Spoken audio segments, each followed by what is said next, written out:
திறமையே மூலதனமாய் வைத்து வாழ்வில் உயர்ந்த நிலைக்கு செல்லும் தனுசு ராசி அன்பர்களே, இந்த மார்ச் மாதம் வாக்கு வன்மையால் எதையும் சாதகமாய் செய்து முடிப்பீர்கள். திறமை அதிகரிக்கும்.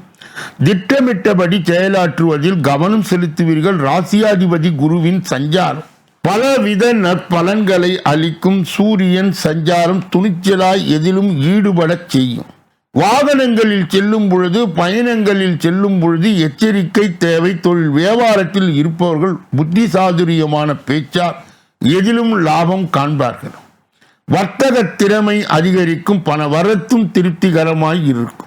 உத்தியோகத்தில் இருப்பவர்கள் திறமையால் முன்னேற்றம் அடைவார்கள். இழுபறியாக இருந்த வேலையை துணிச்சலாய் செய்து முடிப்பார். குடும்பத்தில் அமைதியும் மகிழ்ச்சியும் உண்டாகும். கணவனுக்கு மனைவிக்கும் இடையே நெருக்கம் அதிகரிக்கும். பிள்ளைகளுடன் கனிவுடன் பேசுவது நல்லது. விருந்தினர் வருகை இருக்கும். குடும்ப பிரச்சனையில் சாதகமான முடிவே உண்டாகும். பெண்களுக்கு துணிச்சலாய் எதிலும் ஈடுபட்டு வெற்றி காண்பீர்கள். வாகனங்களில் செல்லும் பொழுது பயணங்கள் போதும் கவனம் தேவை.